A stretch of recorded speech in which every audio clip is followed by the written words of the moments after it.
Hello, everyone, and welcome back to the Surprise Jab Podcast. I'm your host, Zach Ruger, surprising you with new topics every single week and jabbing you with your daily dose of UFC. And we have a massive UFC event this upcoming Saturday, January 20th, UFC 297, headlined by Sean Strickland and Dricus du Plessis for the middleweight championship. And also, in the co-main event, the women's bantamweight championship will be on the line as it is currently vacant. Rockwell Pennington and Mayra Bueno Silva will fight for that. We will be doing, to round out the episode at least, we'll be dropping our entire UFC 297 predictions. Going to be super fun. I always love doing that. I always love predicting UFC events, and I always love recapping them, so going to be super fun. Plus, we don't have UFC next weekend, so we have to treasure this pay-per-view as much as we can. Also, on today's agenda, NFL Wild Card has ended, and we are now on to the divisional round. We'll be dropping our divisional round predictions for the 4 games going down this weekend on Saturday and Sunday. Actually, on my little, I always have like a sheet, or a script, if you want to call it. On my script for this episode, I wrote wild card predictions, so I'm clearly a week behind on everything that's going on. But yes, the divisional round goes down for the NFL. Going to be fun. I'm going to check in with the 48 Laws of Power, or whatever it is, the book I've been reading. Give you all a little glimpse into the chapter I've read. Of course, looking at some UFC news. And our surprise topic for this episode will be a ranking. That's right. We're going to be ranking something. You may be like, Zachary, what are we going to rank? Today we are going to rank my top 10 female artists, my top 10 singers. This does include female groups, but they have to be like primarily all female groups. It was fun. It actually took me like 40 minutes to go through, find 10. It took me like 30 minutes to find 10 singers or groups, and then another 10 minutes on top for the 15 minutes, honestly, to rank them all. But it was fun. It's a good time, and we're going to be releasing all of those. So going to be very fun to go over that on today's episode. It is currently, It is currently January 18th as we continue to move through January. Lots of fun stuff up here in Minnesota. For any of my listeners not from the area, Minnesota gets ridiculously cold weather, and it's been in the single degrees, the negatives. It has not been enjoyable. I've experienced that all 21 years of existence, and I still appreciate when warm weather is around me. So with that, let's get right into the new UFC news that has come out in the last 2 days since we have talked. Of course, if anyone knows, I usually record my episodes on Monday or Tuesday, and then usually second episode Thursday or Friday. Primarily Mondays and Thursdays is usually what we do, and there hasn't been too much. There has not been too much that has gone down since we last talked, but I was able to find a couple things. First off, we'll get some unfortunate news out of the way as Lerone Murphy, undefeated featherweight fighter from England, currently ranked number 14th, or tied with Alex Caceres for number 14th in the featherweight rankings, is unfortunately out of his February 10th co-main event at the UFC Apex against number 13 ranked Dan Ige with an injury. Very unfortunate. Was looking forward to watching Lerone Murphy fight. What even was the last time Lerone fought? He last fought July 22nd, got a win over Josh Culiabo. He might even finish Josh in that fight. I can't recall, but I know that was a tough fight. It's a shame that is not going to go down. Of his 13 victories, 6 have been first-round finishes. This guy is super fun to watch. He's had some cool knockouts in the UFC. Hopefully, Lerone can return soon, because I hate to see him hurt. I hate to see my sweet Lerone hurt. Dan Ige, though, at 13, they could definitely find an opponent for him. It's 20 days away. The question is whom? No one up. I don't see anyone above him really taking this fight. Maybe Sodiq Yusuff, who's ranked number 12. He's coming off a loss to Edson Barbosa. The only person below Dan is Alex Caceres, so maybe you could potentially see an unranked fighter except this bout. Maybe Diego Lopez. Very fun fighter, Diego Lopez, currently unranked in the featherweight division. Also, in new news, Dana White recently said at a just a little media event that he still is unsure of Conor McGregor's return date, opponent, and weight class. So Michael Chandler is not official for the Conor McGregor fight at middleweight at UFC International Fight Week, the final week of June. They're still working it out, so I figured why not theorize a bit about whom else it could be besides Michael Chandler. First off, the number one person has to be Michael Chandler, currently ranked number 5 at lightweight. I mean, he's been calling for this fight. Conor McGregor wants that fight. I think it's perfect. I think it's a perfect fight to make, and without a doubt, I do see that happening. I think one of the worst scenarios they could do would be trying to do Conor McGregor versus Dustin Poirier 4. I really don't see them doing that, but I mean, if they do, it would just be an absolute disaster. We don't want to see that again. The last fight was an absolute disaster with Conor McGregor breaking his ankle in the first round. Oh my gosh, that was such a letdown. That was UFC 2. Oh my gosh, what was that? It was 267, I think it was. I remember I was watching it in my basement because it was on the same day as my grad party from high school, and when it happened, everyone was kind of in shock, and I was just sitting there speechless. I remember my girlfriend looking at me and laughing because I literally just had my jaw dropped. I was like, you've got to be kidding me. Like, I picked Poirier to win, but I was still hoping McGregor would win, and I was just like, you've got to be kidding me, McGregor. You not just break your freaking ankle. But I don't know. Another potential opponent for Conor McGregor could be Nate Diaz. They're currently 1-1, and a trilogy bout would be super interesting. Nate Diaz just posted that he wants to make that fight. That fight was originally scheduled actually for UFC 200, but was pushed off until UFC 202. That is the rematch between Nate Diaz and Conor McGregor. That was way back in 2016, though. I mean, it's been a long time since then, and I just really hope that they make that fight some point in the future. It's starting to look bleak, starting to look like Conor McGregor might never fight again, but it's always interesting to see him tease potential returning opportunities to the UFC. Other than that, I mean, at welterweight is a weight class that I see him wanting to fight at a lot more. That's probably the weight class he's going to return at. There really isn't too many major fights. I mean, I think him versus Colby Covington would sell a bunch of pay-per-views, could be super interesting.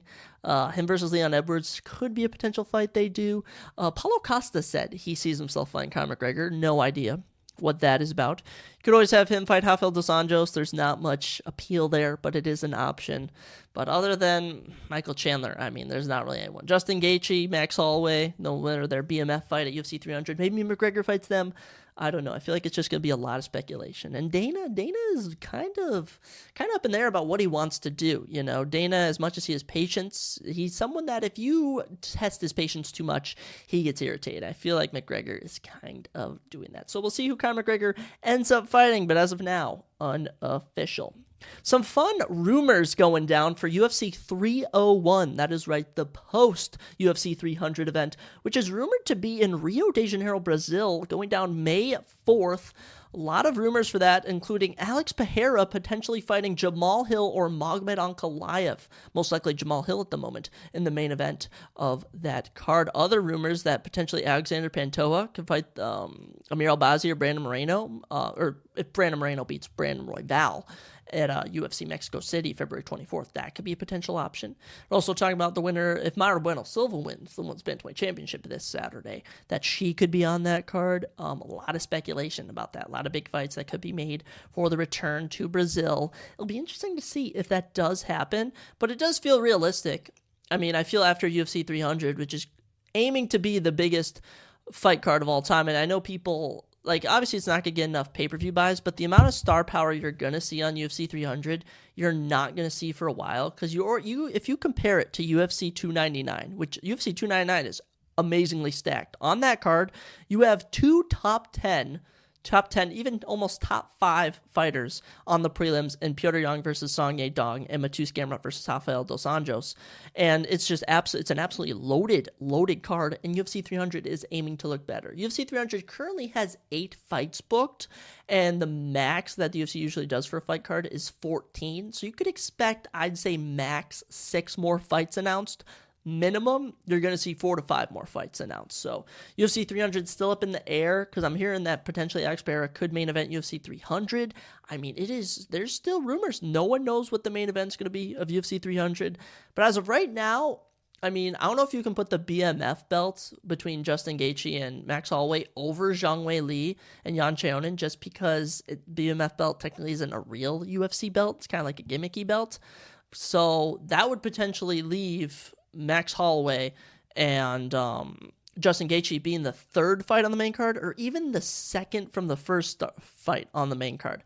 I have no idea what they're going to do. And I'm also hearing rumors that people are speculating, fans are speculating that the entire main card is going to be championship bouts, which means they would have 3 more championship bouts. I do not see that happening. But UFC 301 in Brazil, May 4th, I'm all in for it. And Alex Pereira being the main event, sign me up. Last UFC news that I got, of course, we'll be covering the whole card of UFC 297 to end the episode, was I saw that notable MMA journalist, ESPN personality, I mean, he's on all sorts of stuff, Alex Behunin, always interviews one of the main event fighters for upcoming cards and asks them their favorite hobbies, video games, animals, athletes, stuff like that. And he interviewed Dricus du Plessis, so I figured I would go through all the questions he asked Dricus du Plessis and give my thoughts on if we like what Dricus du Plessis' favorite things are. So let's get into it, because I always find it fascinating seeing other people's opinions of stuff. I mean, I'm a picky person. I have my own habits of doing things. So I always find it interesting to see how other fighters view stuff. So Dricus du Plessis' favorite food is sushi or pizza or bravalis. Bravalis I recognize, but I don't know what they are exactly. Pizza, a go-to, and I've never had sushi. You know, I'm a little skeptical on sushi, so I don't know, Dricus. We'll let the pizza slide for that. His favorite drink is Castle Light. I don't know if Castle Light's a beer or whatever it is, but you know what? I'm here. Actually, let's check it out. What is Castle Light? Because it sounds like a beer. I mean, they're gonna call it Castle Light. I mean, most beers end in light. You got Miller Lite, Bud Light. It is a lager. Oh, South African pale lager. Oh, so he's into his IPAs. How about that? His favorite color is gold. I like that. I mean, my school colors for high school were gold. We were the Rangers, very much like that. His favorite movie is Unbroken. Unbroken, Dricus. What is Unbroken? Have I seen this movie? I gotta type in movie behind Unbroken before I get the definition. That actually is a good movie by the Coen brothers. It's basically it's a war drama film about a certain guy. He was captured by the Japanese. He had to fight his way back. Very valid, Dricus du Plessis. Favorite TV show is Who Wants to Be a Millionaire? Okay, so Dricus du Plessis is 70 years old. I guess he's 70 years old. I won't lie, Dricus. That's actually a fire show, if you're listening. Favorite video game, Grand Theft Auto. I mean, that's a classic. Grand Theft Auto. The GTA franchise is so good, and GTA 6 coming out next year. Pretty crazy. Favorite song is Live It Up by Airborne. I don't know if I know that one. Favorite band or musician is Foko Poliaskar. Must be an African band, I'm assuming. Favorite place to travel is Poland. Oh, so you must hang out with Jan Blachowicz, if you're a light heavyweight fighter, former light heavyweight champion who's from Poland. Favorite animal is a dog. I mean, Dricus, you can't get much better than that. I have 2 yellow labs. I love dogs. Dogs are awesome. His favorite fighter is himself, so kind of egotistical. If I was a UFC fighter and someone asked who my favorite fighter is, I would give another fighter. But as for me, I'm a talker. I go over a lot of things, so I would go weight class by weight class and give that person my favorite fighter for every weight class. But Dricus thinks it's him. His favorite athlete is Shalak Berger and Michael Jordan. Shalak Berger. Okay, we have got to look up who Shalak Berger is. I have no idea who this guy is. He's a rugby player, former professional rugby player. He's a member of the 2007 Rugby World Cup winning team and has twice been named South African Rugby Player of the Year and was even named the International Rugby Player of the Year in 2004. Wow, so he is legit. And Michael Jordan, I mean, come on. Who doesn't love Michael frickin' Jordan? Very valid. Dricus du Plessis. Favorite all-time fight to watch is Mike Zambidis versus Chahide, which was in K1 kickboxing. Actually, K1 kickboxing, or kickboxing in general, is technically what Dricus du Plessis' style is listed at, which I find pretty fascinating. And he fought in K1, so I can definitely see that. His favorite knockout ever is Conor McGregor's 13-second knockout of Jose Aldo. That's amazing. Oh my gosh, that actually gives me an idea for a future episode idea while live on here, my top 10 KOs that I've seen in my time in the UFC, which is pretty good because I can go from UFC 242 to up till now. So that's only 4 years of fights. Wow. But I like that idea. You just gave me an idea, Alex Behunin. Very nice. His favorite of his own fights was his last fight versus Robert Whittaker. Very valid. I rock with that. I really rock with that. Actually, that was a shocking finish this past summer. No one saw that coming. Me and my cousin were in shock. Favorite sport to watch other than MMA is rugby and F1, Formula One racing. Those are some intense sports. And I think those are valid, Driscus. Favorite submission to practice? All of them. Okay. Every submission is Driscus's favorite. Or is Dreykus. It might be Dreykus Duplessis. I don't know. I might be pronouncing his name wrong. Favorite hobby is motorcycles and cars. Okay, so collecting them, driving them, looking at them. That's so vague. That is so vague. His favorite hobby is motorcycles and cars. What's the hobby? It's just motorcycles and cars. Okay. And his favorite quote is, "I'll show you how great I am." Oh, who said that? Was that Muhammad Ali? I don't know who that was. I recognize it, though. All right, Driscus. You got some valid answers. You got some quirky answers. I'll let it slide. You're kind of cool. You're kind of a cool guy, Driscus. I like you. I like you. So that's all of our UFC news, or up-to-date news, if you will. I kind of want to find that every week I can see where they list or Alex interviews the fighters and gives their answers. I find that pretty funny, honestly. I find that pretty funny. So next up, let's check on the 48 Laws of Power, because I honestly find this book very fascinating. I find it very cool. And last night, I read the chapter, Law number 5, so much depends on reputation, guard it with your life. And I very much like this, because everyone has a reputation. No? Reputation for being maybe powerful, maybe for being rude, for being funny, for being reliable, for not being reliable. And this chapter was very insightful into how it was basically telling the story of this. Actually, I can find the names in the book. This was back during the War of the Three Kingdoms in China, way back when. I think it was in the 1500s or something. But there's this guy named Chuko Liang, who was known as the Sleeping Dragon, and he was a very notable general. Everyone knew about him. And Sima Yi was another general for one of the other armies, and he was marching on the city to take out Chuko Liang, the Sleeping Dragon.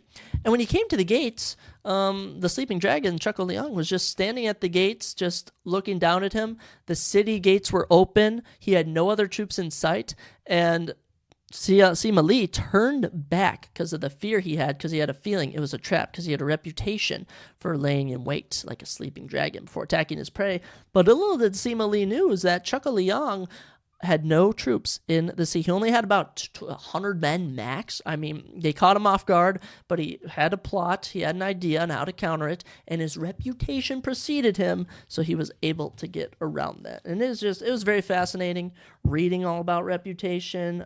They had this quote in here that I found very, very fascinating.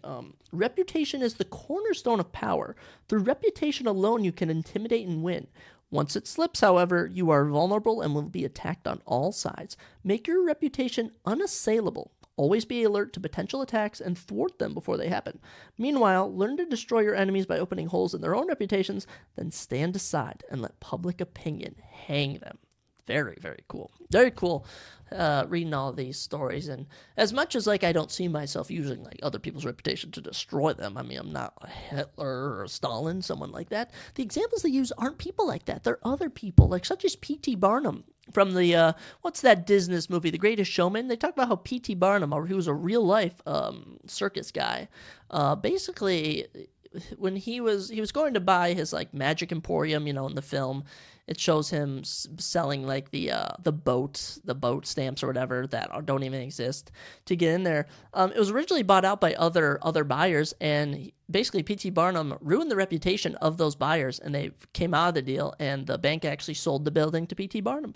So it wasn't really like a con artist type of situation, but he was basically good at using tactics of his own to dive into others. The next book, on my schedule, I create myself a little whiteboard schedule for the week. I told myself to read 3 laws today. As of 6:20 at night, I'm yet to read 3 laws, but the next one that I'll be reading, law number 6, is called Court Attention at All Cost. example, or the little brief, glimpse into the chapter is everything is judged by its appearance. What is unseen counts for nothing. Never let yourself get lost in the crowd, then or buried in oblivion. Stand out. Be conspicuous at all costs. Make yourself a magnet of attention by appearing larger, more colorful, more mysterious than the bland and timid masses. I recognize reading that a bit, or just in like the earlier chapters when it gave brief overview. And the tricky thing about standing out is you also can't stand out too much. There's like a certain balance to how much you stand out. And I think I practice that pretty good, where you can't stand out, such as like, I hate to go there, but people in high school who had colored hair, they wore tails, they hugged in the hallway, like not just like hugged in the hallway, they made out in the hallway. Those people nowadays, they don't stand out in a good way. But someone like me who kind of floats around with someone like, if you want to call them like nerd kids, or if you want to call them popular kids, someone like me who kind of gets along with everyone, that's a good way of standing out. But at the same time, you can't stand out too much. So I'll be interested to read about that. And over the weekend, I'm going to try and read like 10 laws, maybe even 12 laws. So then when we come back for next week's episode 59, I'll have a lot more laws to share with everyone. So those are certainly very, very helpful and interesting. Plus, I just like reading books like that.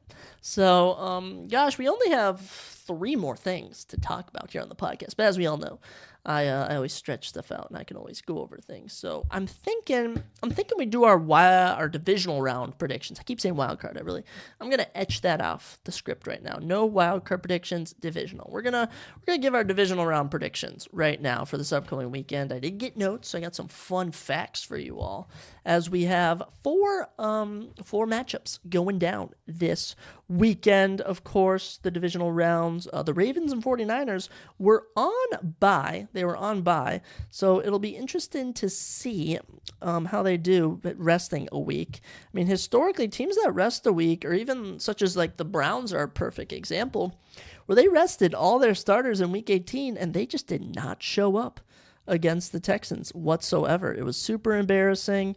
They just got blown out. They got blown out. And I don't even know what happened with the Cowboys. The Cowboys and Packers game still has me perplexed, but it's all in the past. Let's look at the future. We kick off the divisional round with the Texans visiting the Ravens at 3:30 on Saturday. And you know what? This is a tricky one. This is actually some fun facts. The most recent appearance in a conference championship for the Texans has been never. They are 0-4 in the divisional round. They've never won a divisional round game in their existence. The Ravens, they last won in 2012 against the Patriots. That was when they went to the Super Bowl. So it's been over 10 years since the Ravens team won a divisional round game.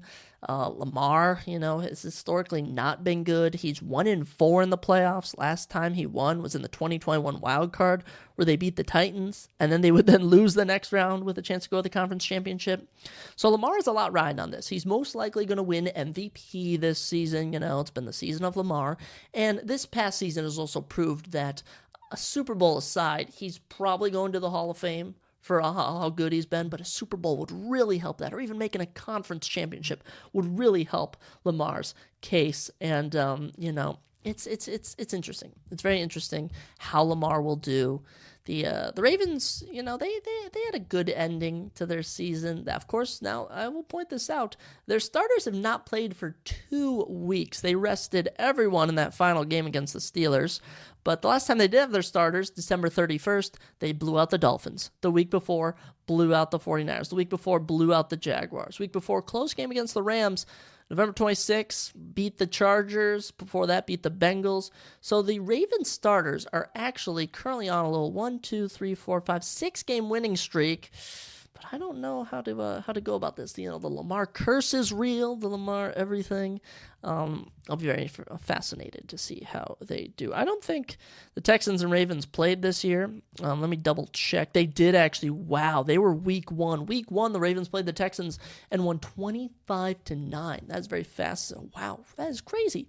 How about that? C.J. Stroud threw for 242 yards. They didn't score a touchdown, though. What's their face? Kai Fairbairn kicked all the extra points. Lamar Jackson didn't even score a passing touchdown. J.K. Dobbins ran for 1 touchdown, and Justice Hill ran for 2 touchdowns. How about that? Now, the start of week 1 for this season is far in the past. You can't even compare it. Compare it to now. As for the Texans, by the way, C.J. Stroud, very interesting. Only 2 rookies have ever won more than 1 playoff game. Those are Mark Sanchez and Joe Flacco. So C.J. Stroud could make history by joining them. As for winning 1 playoff game, there have been 6 QBs. These other 2, Ben Roethlisberger, and 3 older ones that I just figured weren't mentioning just because of how old they were. I think they were... Ones might have been twins. I have no idea. But last time we had a rookie was Joe Flacco. And recently Joe Flacco lost in the wild card to C.J. Stroud. So maybe it's a sign C.J. Stroud could become the 3rd QB to ever make the conference champion. Or no, not even win, make the conference championship. No rookie's ever made the conference championship before. I don't think that's true, actually. I think the stat I was thinking of was that they've only won 1 playoff game. So there have been a couple rookies that have made the conference championship, but I don't think anyone's ever won. A rookie has never led a team to a Super Bowl, nonetheless to win a Super Bowl. So will C.J. Stroud be that team? I unfortunately am going to say no.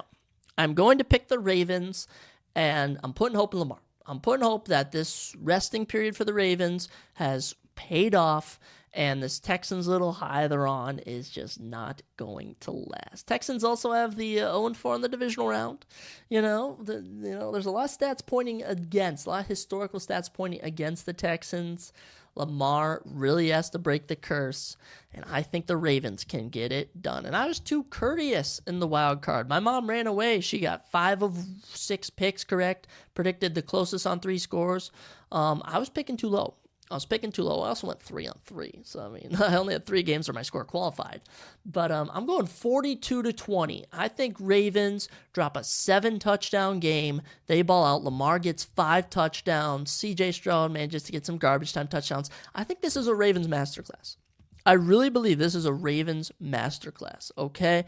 And that's just how I feel. I think Zay Flowers will have a great debut in the playoffs. Odell Beckham's been here. He knows what it's like. I'm sure he can bring that mentality to Lamar. And this Ravens defense, all right, when we look at the Cowboys had shaky games. The Cowboys had instances where they gave up a lot of points. The Ravens really didn't. The Ravens starting defense held the Dolphins to 19. 49ers to 19, Jaguars to 7. Sure, that Rams game on December 10th, which went to OT, that was a close game. That was a very close game. They lost to the Browns on November 12th. But that Ravens team held the Bengals to 20, a healthy Bengals team, blew out the Seahawks 37-3. I mean, they beat the Lions 38-6.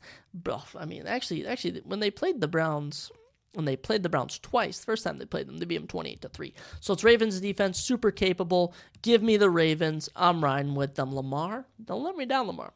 Don't let me down. Putting some hope in you, Lamar Jackson.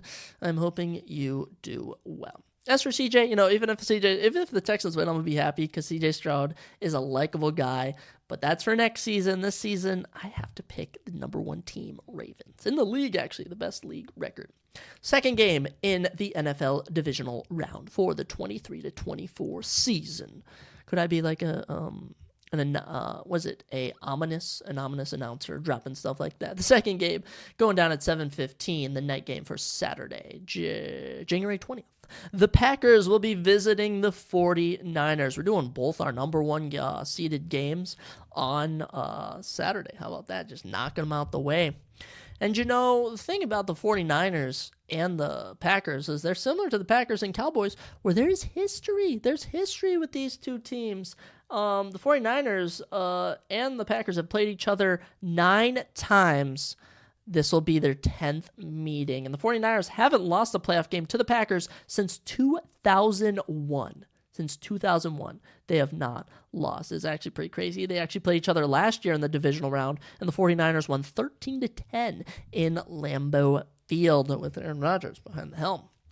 And, 5-4 all-time for the 49ers. They've won the last, I think it's 4 meetings, if I'm being correct. It's either 4 or 5. I think it's 4 meetings that they've won. And I think the defense is better than the Packers. I think, if anything, the Packers just have to capitalize on luck, this high streak they're on. 49ers, they were in the divisional round last year, and they were in the conference champions. Actually, I think they lost to the Eagles, actually, last year in the divisional round. Or no, the conference championship. So 49ers were actually in the conference championship last round. My script's all over the place. Packers were last in 2020 against the Bucs in the conference championship. So both these teams have made it past the divisional round a number of times. 49ers, I think, have the last 2 or 3 years. I don't know, but 49ers team is good. Brock Purdy's legit. All right, people aren't saying he's legit, but he's kind of similar to Lamar Jackson in the playoffs where there's stuff to prove. Brock Purdy could not lead the team last year to the Super Bowl. Eagles handled them accordingly. And as for Jordan Love, no one was really expecting this out of him. So he has little to lose. If anything, he has all the glory to gain. But you know me, I'm a Packers hater. I absolutely hate the Packers, and I'm giving the 49ers a blowout win, 35-16. I think the Packers get 1 touchdown. I think Anders Carlson kicks 3 field goals, according to what I'm saying. And I think this 49ers D just comes up big. The offense comes up big. Debo goes off. McCaffrey goes off. Kittle goes off. Really hoping that George Kittle goes off. And we see the 49ers send the Packers packing. Oh, how about that? The 49ers are going to send the Packers packing. Tyler, if you're listening to this, I mean it.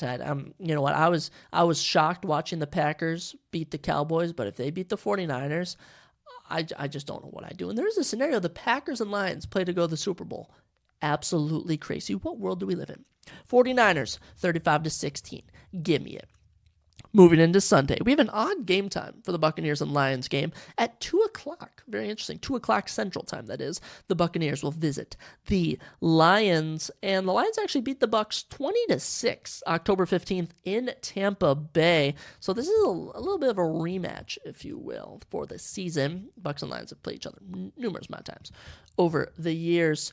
As for winning divisional round games, the Lions last won a divisional round game in 1991 when they went to the conference championship against the Redskins. They did not go to the Super Bowl that year, but that was the last time they won a divisional round game. As for the Buccaneers, they of course beat the Packers in 2020 when Tom Brady decided to have his historic year.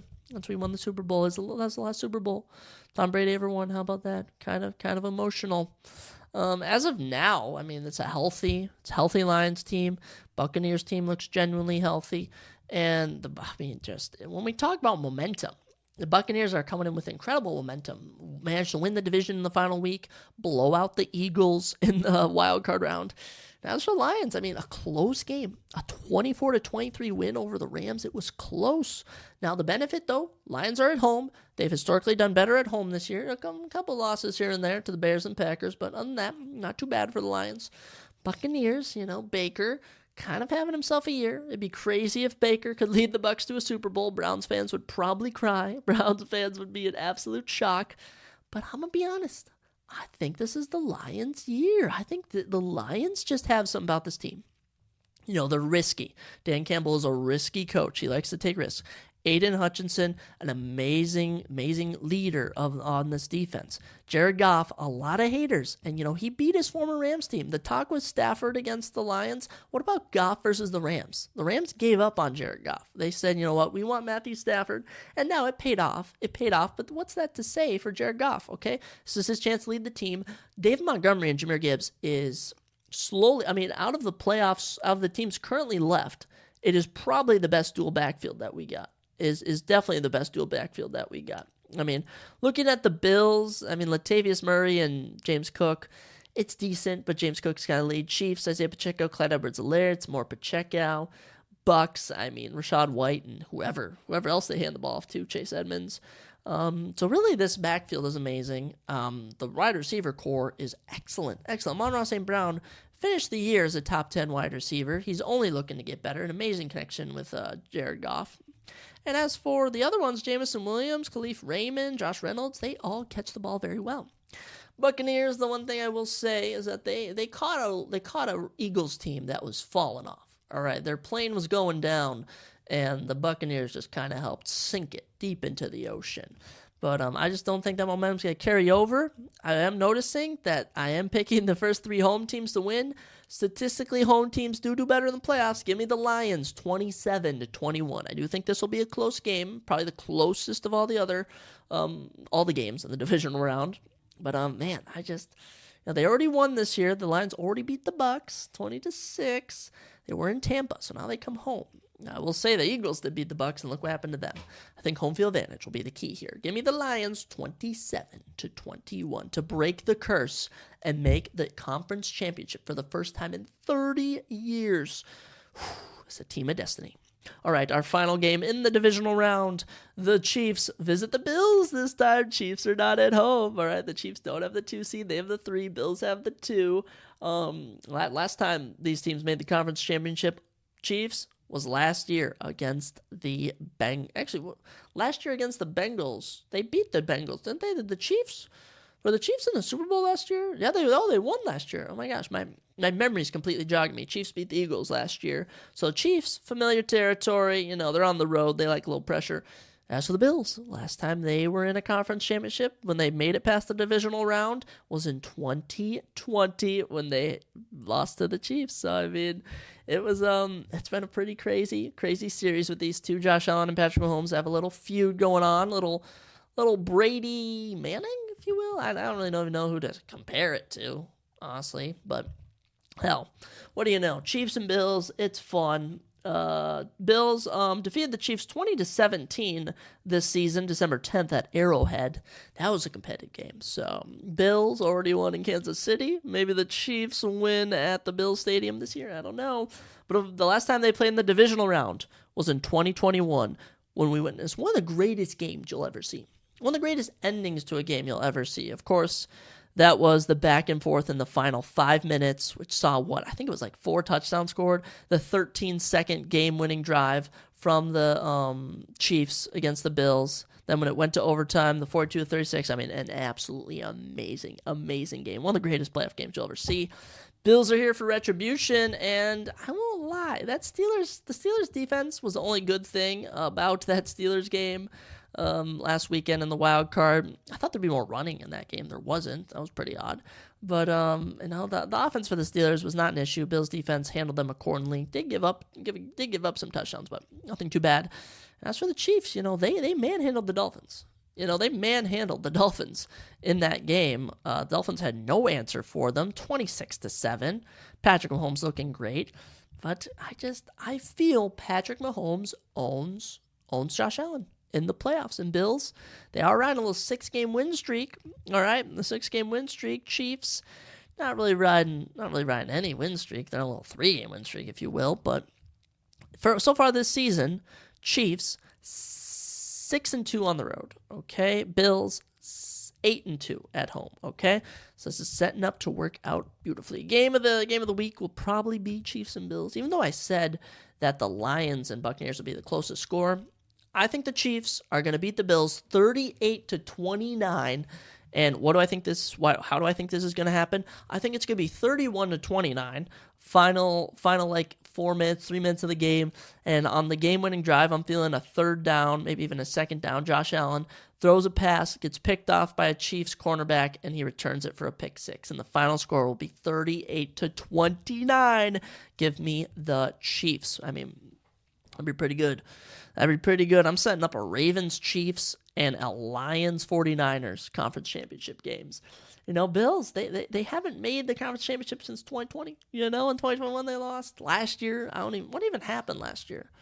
Honestly, the playoffs last year kind of jogged my memory. 2022-23 NFL playoffs. I'm trying to remember what happened, because honestly, it feels like forever ago that we witnessed that. Actually, it was a year ago. So, number 1 seed was the Chiefs.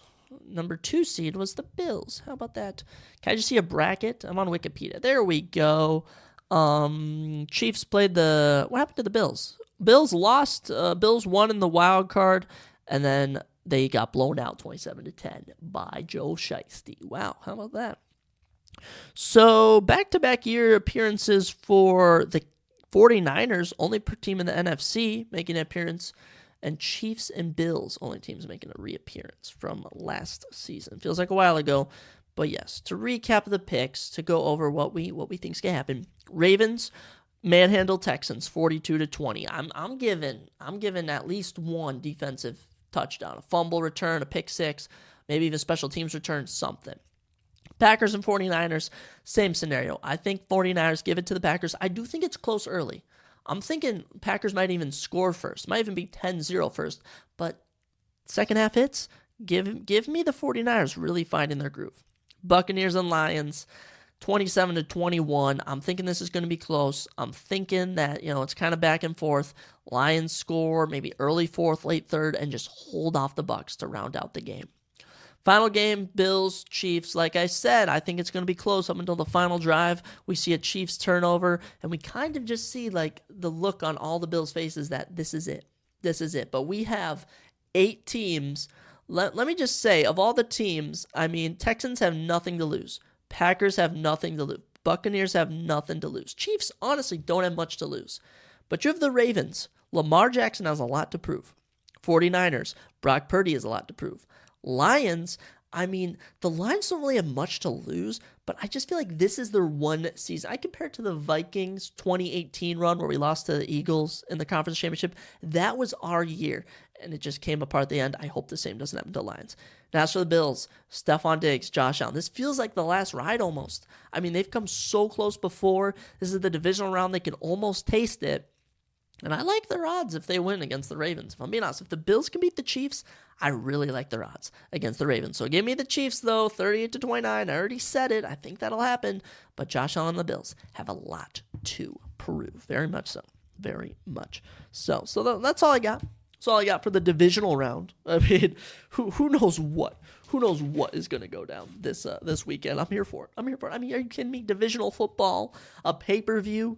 I hope the weather's a bit nicer. I should probably do all my homework Friday night, so then Saturday I can play. That's probably what I should do. It's probably what I should go over, but who knows what I'll actually do this weekend. So, moving on from that, I'm excited for this. It's kind of sprung out of nowhere. My buddy Tyler texted a little group chat I'm in. He was like, hey guys, why don't we all rank our top 10 female artists and just share our list? And I'm like, I'm going to do this for the podcast. That's what I'm going to do. And after making my list, it turns out he meant songs. He meant top 10 female songs. So I did not follow that. I listed my top 10 female artists, and I put a lot of thought into this. If I'm being honest. I put in the effort. I went through and looked. Okay, I'm pretty happy with my list. And honestly, it is not what I expected out of myself. I actually looked at what songs I listen to the most, which songs I know, the voice of the singer, how popular they were.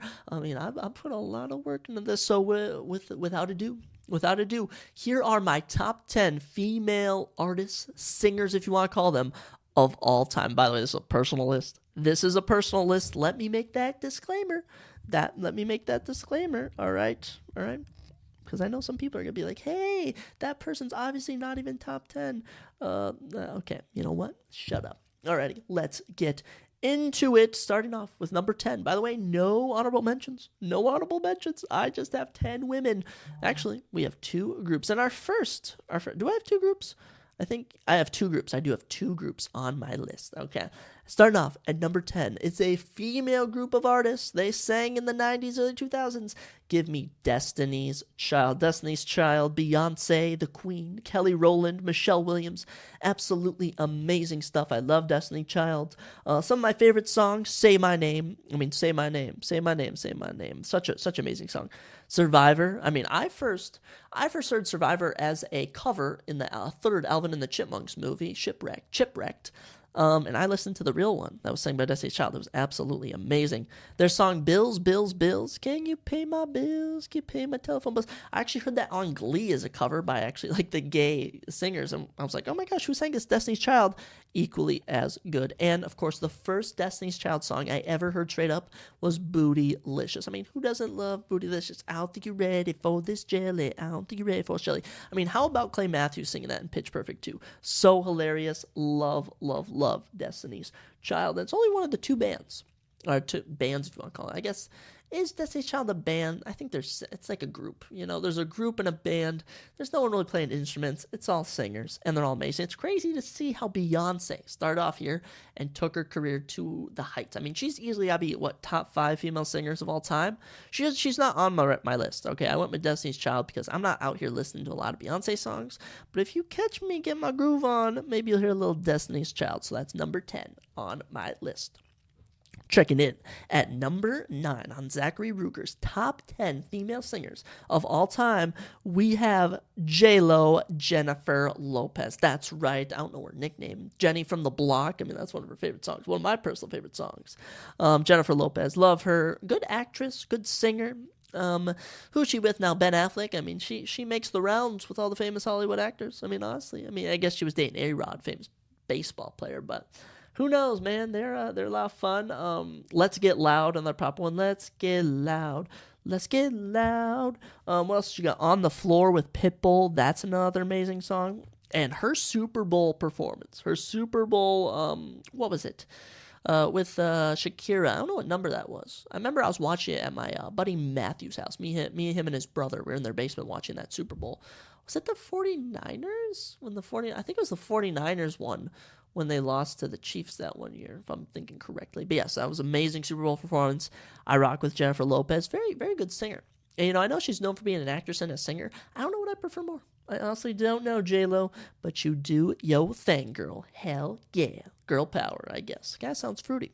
Moving on to number 8 on our list, we have a former winner of American Idol. If I'm thinking correctly, that's right, give me Kelly Clarkson. Kelly Clarkson, just a treasure. Think about her cover of, not her cover, but when the, what was it, on the original Pitch Perfect, when they sang the cover of, what was her song they sang? Since You've Been Gone. That's just such an iconic song that they've been singing, Since You've Been Gone. And her version is just so amazing of it. She also has one of my favorite, top 3, I'm pretty sure, Christmas songs of all time, Underneath the Tree. You're all I need, underneath the tree. Yeah, Kelly Clarkson, you got me sold. You're amazing. Stronger, what doesn't kill you makes you stronger. And a hidden gem, I think, is Because of You. The vocals, Because of You. I can't even go too deep into it. I can't get that high a pitch that she can do. Absolutely amazing. Love it, Kelly Clarkson. You landed number 8 on my list. Didn't she kind of get bigger? I'm not trying to be offensive. I'm just kind of being observant of what the Hollywood community has said. But I don't know. Did she? I know that was something they were saying. Like, why? I think I saw an article like why Kelly Clarkson got so big, and I was like, damn, you cannot be saying that about a woman. Hollywood Insider. Alrighty, let's move in to number 7 on the list. We have one of the icons of the singing game. We have Dolly Parton. Come on, Dolly Parton, an icon. She's been around for so long. Gosh, she's in her 70s now, 80s? And she performed at the halftime of the Cowboys game on Thanksgiving. It was absolutely incredible. And she was still wearing like a Cowboys cheerleader outfit. Staying slim in her old age, good for you. Definitely done plastic surgery. I'm sorry, Dolly. I noticed it. Favorite song of her, Island in the Stream. I remember my grandpa and my mom were singing that in the car one time. It was such a good father-daughter moment, but Islands in the Stream with was it Kenny Rogers she sang that with? I can't really call, but Islands in the Stream, that is what we are. Honestly, I could be a singer. I think I could. You think I could be a singer? Someone give me a comment later on. Hit up the DMs if I could be a singer. Jolene, oh my gosh, I saw... I think it's on YouTube, her live performance of Jolene, and you can hear the passion in her voice. If no one knows, Jolene is kind of about a prettier girl than her, and her man might have an eye for her, and she might take her man. It is a powerful song. And also 9 to 5, just an iconic song, working 9 to 5. And that's a working man song right there. Any blue-collar boy that tells you they don't rock with 9 to 5, then they are lying, because that's a working man song, working 9 to 5. Dolly Parton, you landed number 7 on my list. Congratulations. Of all the human beings on the earth, Dolly Parton, you've made it into my top 7 female singers of all time. Moving into number 6, my second and final group of female singers for my list. And it's a band. This one is a band, I will say that, but the females are at the lead of it. You never hear male vocals in their songs. So that's a feature. We have Heart. That is right, an iconic band of the 70s, the 80s. I mean, I absolutely love Heart. And they kind of had a resurgence with their song Crazy on You, which I heard for the first time in the third Guardians of the Galaxy movie, and I now know all the words to it. I listened to it so much at work. I mean, even at the gym, I was turning it on before hitting a PR. I was like, let's get it. Ann Wilson and Nancy Wilson, I don't know if they're sisters or if they're lovers. I don't know who they are. But Ann Wilson, the lead vocalist, and Nancy Wilson also doing vocals, but also playing the guitar. Absolutely amazing. Some of their other good songs. You have Barracuda. I mean, who doesn't love Barracuda? And they were stingy about the rights for Barracuda, by the way, about who can use Barracuda. I remember in Shrek 3, great use of Barracuda. Another good one is Alone. I don't really know the words to that, but when I listened to it, because I was listening for songs to put, I recognized it. So that's in there. And also Magic Man. I know, and she's a magic man, or he's a magic man. Yeah. Good song by Heart. Very much like it. We got to give some respect to the oldies, the 70s and 80s, the old days of music. Wow, 70s and 80s. Is a good trip people out. Was 50 and 40 years ago. That's pretty wild. That is pretty wild if you ask me. But Heart, you land at number 6. Honestly, I might go listen to Crazy on You after that. After this. I love that song.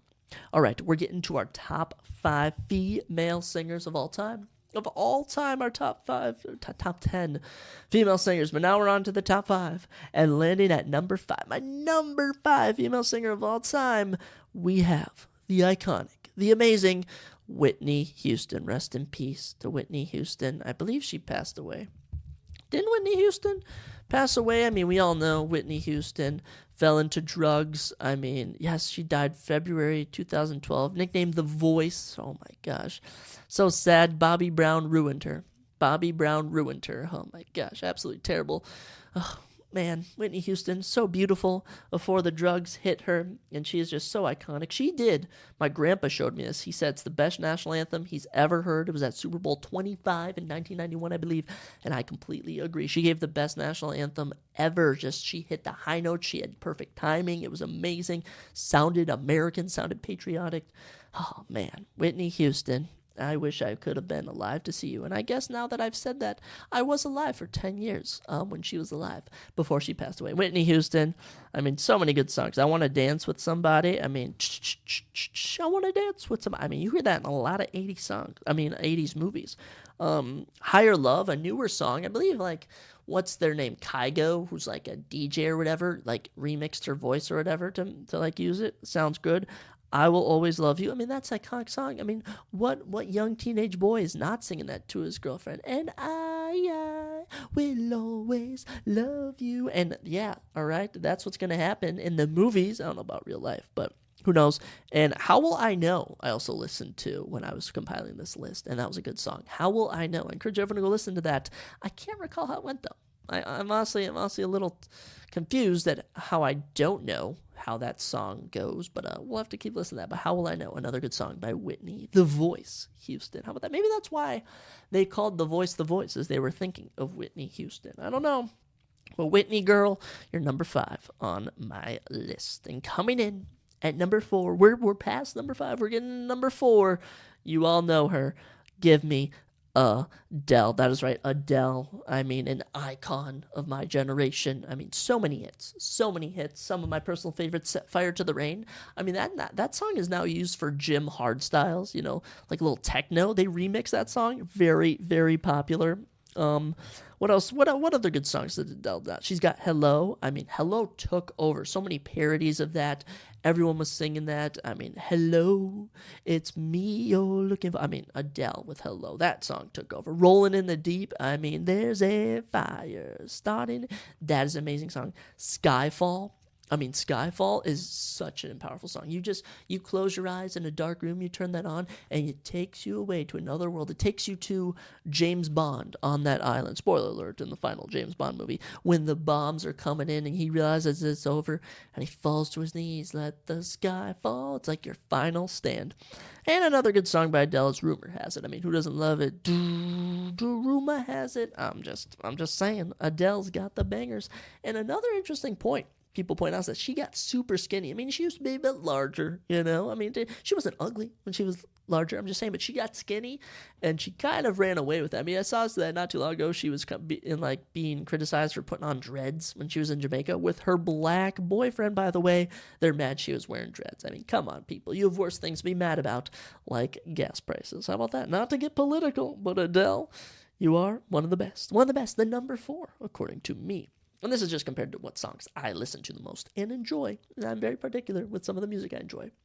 Alrighty, into the top 3 we go. And honestly, I'm surprised this lady ended up at number 3 for me. It wasn't until I analyzed how many songs of hers I actually rock with that I was like, oh my gosh, she has to be on the top 10. She's in the top 5, and she lands at number 3.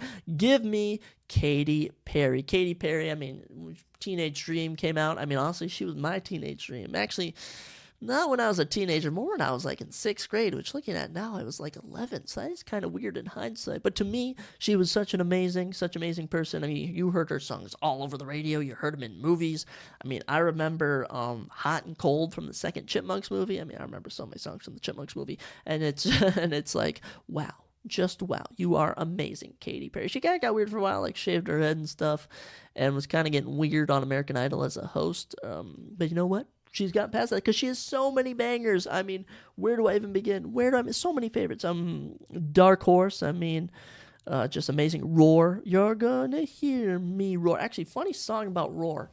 This is actually super funny. Is in 7th grade, way back in 7th grade, I had this shop class, which half the time it wasn't really a shop class because we didn't like do too much shop class. It was more like we planned out. It was like doing blueprints and stuff. It was weird. And we had a sub one day, and the sub turned on the Roar video for Katy Perry. If anyone knows the Roar video from Katy Perry, you know she's in some slim jungle shorts. I mean, if anyone knows the Big Buck Hunter girls, you know, that you see on the video game, she was wearing stuff like that, you know, and he was staring directly at the screen. And me and all my buddies were looking at this like, this is so weird. What is going on? And not only did he do it for that hour that I was in class, he did it for the hour before that, I found out, when he had a couple of my other friends in there. Super, super weird. It's weird how songs have memories of that. Teenage Dream, absolutely love that. I Kissed a Girl. I mean, how about a song about being a lesbian is such a banger. I mean, hey, you know what? Good for them. Good for them. I Kissed a Girl, but I don't think she's actually lesbian. She might be a bit bi, though. I don't know. Hot and Cold, as we mentioned. You're hot and you're cold. I remember the music video for that. It was like Katy Perry being left at the altar. Very weird. California Girls. I mean, California Girl. I mean, what young little elementary, middle school boy wasn't watching that music video of her and Snoop Dogg, and she's covered in cotton candy? I mean, now looking at it, it's not as attractive as it was when I was little. But you know what, Katy? It showed you still got it. I mean, Firework. I mean, who's not listening to Firework? Oh my gosh, such an amazing song. How about that from The Interview when Kim Jong-un and James Franco are singing that? That's hilarious. Last Friday Night, TGIF, that's iconic. I mean, who wasn't singing that? Last Friday Night. I mean, you could sing that any Friday, and it hits. Never Really Over is a hidden gem. E.T. with Kanye. I mean, who does? Oh my, E.T. is such a good song. Birthday, another banger. Kind of falls on low key, and This Is How We Do It, another low key Katy Perry song that is not so mainstream. I mean, people heard it, people know it, but man, Katy Perry, so many bangers, and she lands at number 3 on my list. And now we get into the top 2, and there's so many. It could be anyone, but who lands at number 2? Who will it be?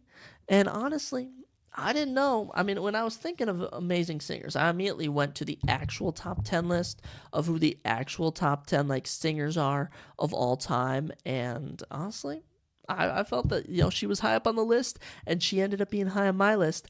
Give me the iconic, the queen, the great Aretha Franklin. That's like such a throwback. I know some people are expecting, oh, Olivia Rodrigo, Ice Spice, Cardi B, Megan Thee Stallion. Heck no. Give me Aretha Franklin. She, you know, for any young black woman, don't, you know, because I saw that video of the girls, the little black girls who were rapping, was it Sexy Red or whatever, and they were like twerking and stuff and like getting down and stuff. They're singing terrible lyrics about stuff. Do not look up to women like that. No. Cardi B with Wab, Megan Thee Stallion, showing her ass all the time. Don't mesmerize that. Don't idolize that. Look at Aretha Franklin, a true woman of respect for any race, for any generation. Aretha Franklin, she is ageless. I mean, what songs do we go to? Her most Famous, I will say, is probably Respect. All I'm asking is for a little respect, just a little bit. You also got Think by her. That's an amazing song. Chain of Fools. Oh my gosh. Bridge over Troubled Water. You feel the vocals in that. Son of a Preacher Man. I remember that from the Mafia 3 video game. I'll be cruising around with my character and that comes on the radio. You know what? I kind of close my door, turn up the TV, and just start jamming to it. You can't help it. You Make Me Feel. That's an amazing song. You make me feel like a natural woman. Amazing. A Change Is Gonna Come. Been so many renditions of that song. She did amazing. Call Me, Get It Right. I mean, the songs just go on forever for Aretha Franklin, and rest in peace to her. Rest in peace to Aretha Franklin. I believe she passed away. I hate to say no. Aretha Franklin had to have passed away, right? There's no way. She passed away. The first thing we type Aretha Franklin into Bing, by the way, my Microsoft computer goes to Bing right away. She died 2018 at 76. Wow, she made it to 76. She lived in 2018. How about that? Aretha Franklin saw LeBron James come back down 3-1 against the Golden State Warriors. How about that? Fun fact. I mean, Aretha Franklin, what else did Aretha Franklin see?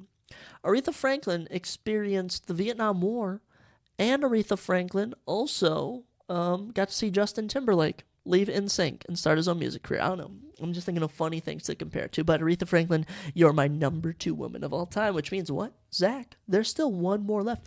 Who is my number 1 singer of all time? And this is pretty crazy. This is pretty crazy. I mean, I went through and I looked at all my playlists, all my songs. What woman am I singing the most songs to? What words do I know the most songs to? And Katy Perry has a lot. I know a lot of Katy Perry. But this country singer, she just does something to me. And I thought it was originally Miranda Lambert. And then I looked up Miranda Lambert. And I'm like, wait, I actually hate Miranda Lambert. She broke Blake Shelton's heart, but now he's happy with Gwen Stefani. But my number 1 female singer of all time is Carrie Underwood. I mean, come on. Every single boy was checking out Carrie Underwood. Beautiful blonde girl. And actually, she married a former NHL player who was absolutely amazing at hockey. Absolutely love it. She is just amazing. I mean, the best Sunday Night Football theme song every edition she does of the Sunday Night Football theme song is absolutely amazing. I've been waiting all day for Sunday night. I mean, who doesn't love that? Who does not love that? I mean, Before He Cheats, I dug my keys. I mean, everyone loves that song. Something Bad, Kind of Undercover, Cowboy Casanova, personal favorite, my personal favorite. Good Girl, that's another good one. Church Bells, Undo It, Undo It. I mean, Carrie Underwood has all the bangers. And guess what? She be singing a lot of Jesus music now. Jesus, Take the Wheel. I mean, she's all about that Christian girl lifestyle. She's legit. She's legit good mother, good singer, and the number 1 female artist of all time, according to me, Zachary Ruger. How about that? How about that, Carrie Underwood? You land at number 1 for me, and that does it. Those are my top 10 female artists of all time. I don't know how you guys feel about it, but let me know. Let me know who your guys' are. Because, let me be honest, there's a lot of female singers, and you have to decide which one is your favorite. But I'll tell you, what is my favorite thing besides female singers? I mean, there's a lot. I like Jesus. I like pizza. I like driving around in GTA late at night listening to music. I like playing basketball with my friends. But there's something other than that. Oh, yeah. My family, my girlfriend, my dogs. Okay, all that. But guess what? There's something better than all of that. Maybe like, Zach, what could possibly be better than all of that? And that is UFC 297 this upcoming weekend. Oh, my gosh, I know. I'm a troll. I love my UFC. I'm a UFC freak, but I can't help it. I love UFC. I remember that fateful day when I was playing EA Sports UFC 3 in my basement in September of 2019. It was a Saturday, and I saw that there was an ad that, Khabib Nurmagomedov is fighting Dustin Poirier this Saturday. I don't know who this Dustin Poirier guy is, but isn't Khabib that guy that beat McGregor? I go upstairs and I'm like, guys, we should go to, went to my parents, and I was like, we should go watch this at Buffalo Wild Wings. They're like, sure, we got nothing else to do. It's middle of the afternoon. We go there, and I was hooked ever since. Actually, there was that little October and November, a little skeptical, and then Colby Covington, Kamaru Usman, their first meeting in December, UFC 245, hooked me in. I watched the entire main card with my mom at Buffalo Wild Wings, and since then, since 2020 in January, I've watched every single UFC event and talked about it. I used to talk about it to myself, but now I have friends. I have an online podcast. How about that? Lots of fun, but we have an absolute banger card. this weekend. I mean, we're in Toronto, Ontario, Canada. For goodness sakes, we get to go to our hat, my hat. Actually, it's Minnesota's hat as much as it is the United States of America's hat. Okay, Canada, obviously torn on how I feel about them Canadians. I don't know how I feel about you Canadians, but we'll see. We shall see. I'm just joking. I love all my fans. I want to go to Canada. I've heard they got some beautiful scenery. Got some beautiful scenery up there. But we're not here to talk about Canada or the scenery. We're here to predict and go over the 12 fights on the card. 5 main cards, fights, 7 on the prelims. Let's not waste any time as we got a lot to go over. Kicking off our card. Obviously, you got prelims. You got so many prelims. We got Malcolm X Gordon taking on Jimmy the Brick Flick. I love the names. Malcolm X, Jimmy the Brick Flick. I mean, come on. Malcolm Gordon, 14-7 professionally. Jimmy Flick, 16-7. Both fighters are 5'7", fighting in the 125-pound division. 71-inch reach for Malcolm, 68-inch reach for Jimmy, giving a 3-inch advantage in reach to Malcolm Gordon. A switch stance for Malcolm X, and an orthodox stance for the Brick Flick. Jimmy Flick, 33 years of age. He's from Oklahoma. Of his 16 wins, 14 are by submission. How about that? But another interesting thing is of his 7 losses, 6 of those are by knockout. You know, I did find that stat very fascinating.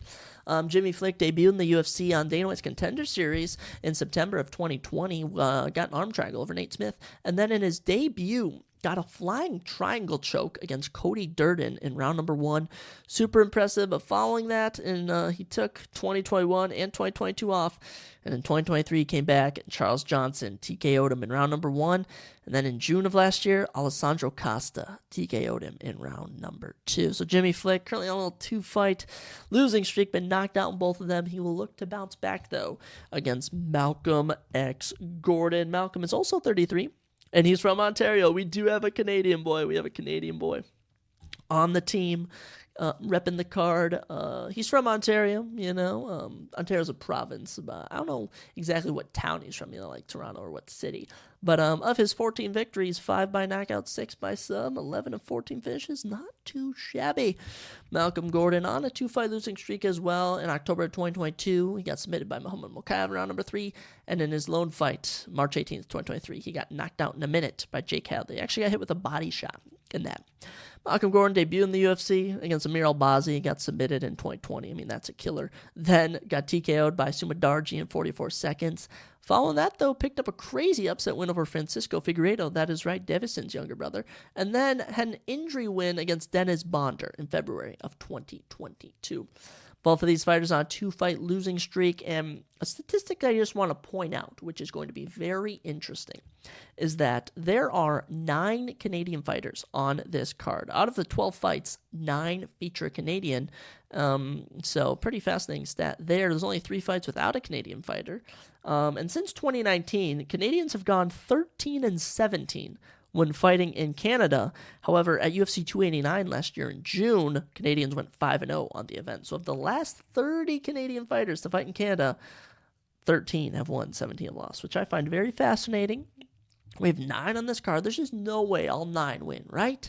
There's just no way. But I'm sorry, Malcolm Gordon. I do not see Malcolm Gordon winning this one. I'm going to give it to Jimmy, all right? And when I just look at this, I look at Malcolm Gordon's 2 wins in the UFC.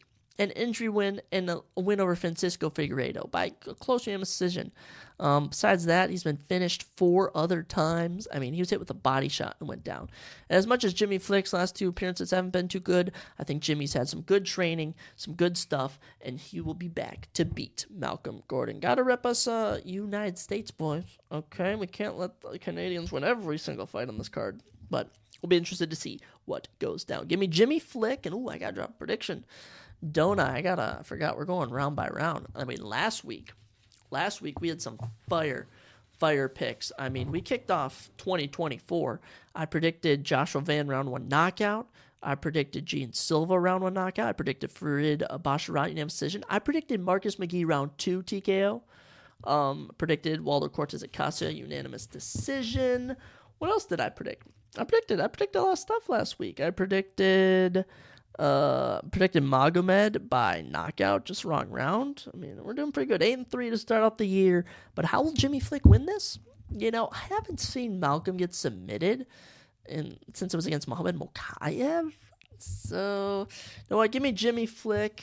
He likes to get stuff down in round number 1. Give me Jimmy Flick, round 1 submission. Cash the bets, boys. Cash the bets. Round 1 sub. I don't know what. Maybe a triangle choke. Maybe Malcolm Gordon lands a knockdown or a takedown and then gets hit in a triangle choke. Let's do it. Moving into our second fight of the night, women's bantamweight action, as Jasmine Jasudavich, fellow Canadian fighter, moves up in weight to take on Priscilla Cachoeira. Isn't Priscilla Cachoeira moving up in weight too? Yeah, both of these women moving up from flyweight to try out bantamweight. Very interesting. Jasmine is 9-3. Priscilla Cachoeira, the Zombie Girls are nicknamed, 12-5. Both women are 5'7".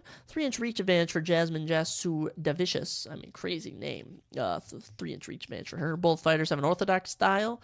Should be very interesting to see how this one goes. Jasmine, of course, as I mentioned, from Canada. She's from Ontario, so she's in the correct province. 34 years old for, wow. Of her 9 victories, only 2 by knockout, 1 by sub. So likes to get some decision wins in there yet to have a finish or be finished in the UFC so far. Debuted on Season 5 of Day One's Contender Series in 2021. Won that. Then won her UFC debut against J.K. Hansen. Then lost in June of 2022 against Natalie Silva, but Natalie Silva's a killer. Then grappled her way to a victory in February last year against Gabriela Fernandez. Then beat Miranda Maverick in Canada last June, so pretty impressive there. But then lost at UFC Noche in September against Tracy Cortez. But Tracy Cortez is legit.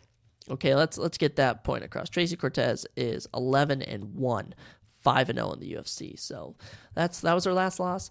Not too bad, Jasmine. Not too bad. Plus, last time you fought in Canada, you won. Has she fought in Canada any other times? No. Because UFC has only gone to Canada once since 2019. So Priscilla Cachoeira, 35 years old, from Rio de Janeiro, Brazil. Of her 12 victories, 7 knockouts.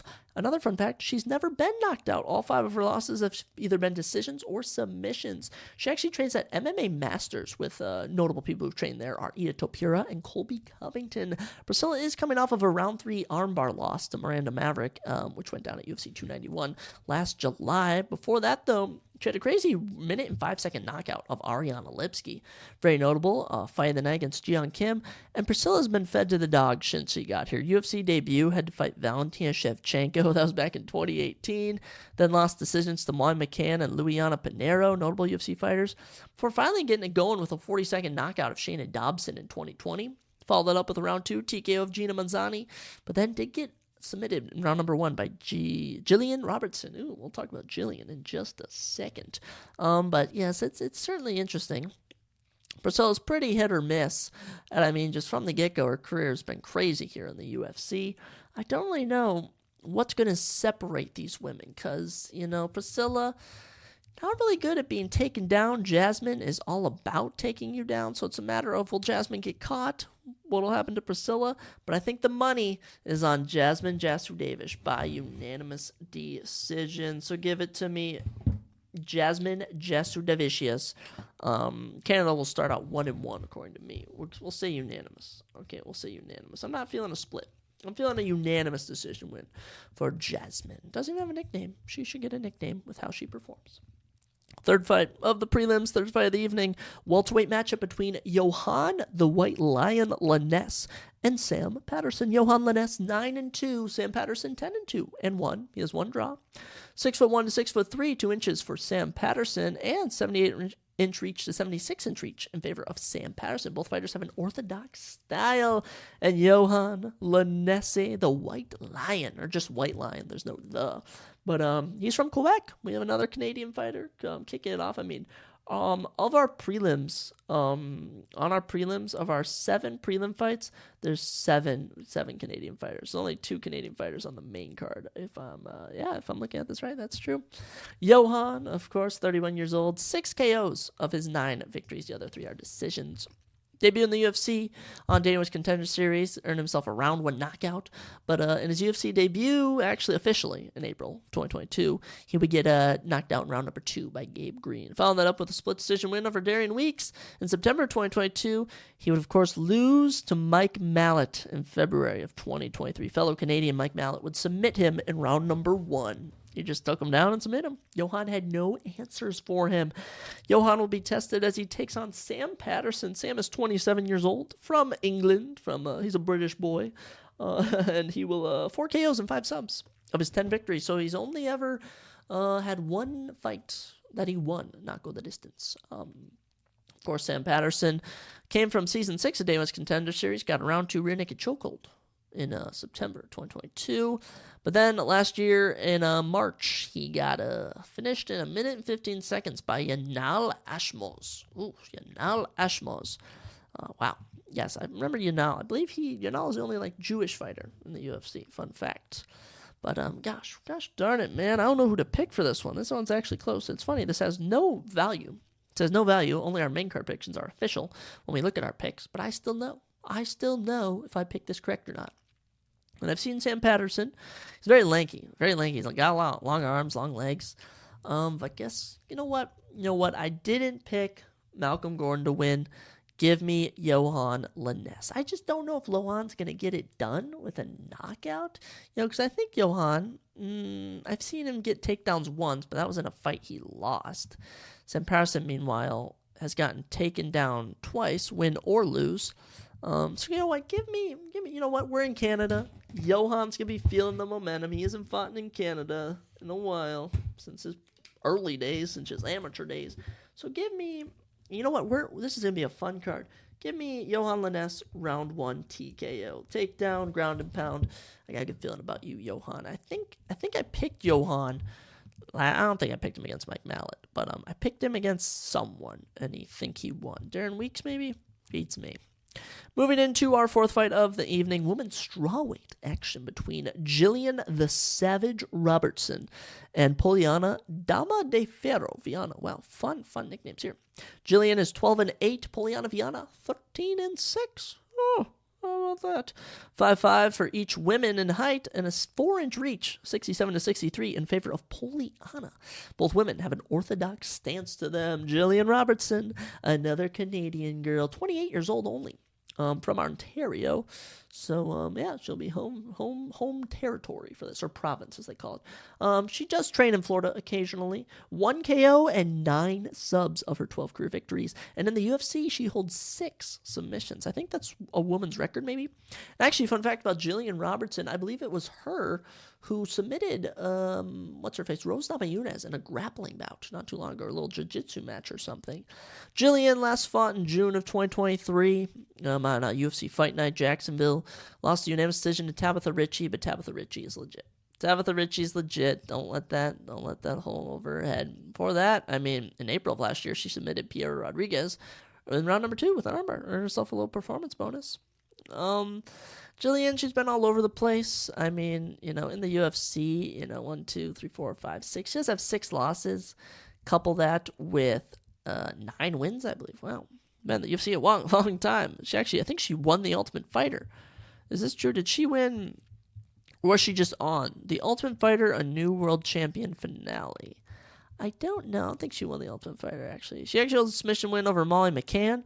She's been finished by submission by Mauro Bueno Silva. That's pretty cool. Bring her up later. She's been TKO'd by Macy Barber. She submitted Courtney Casey.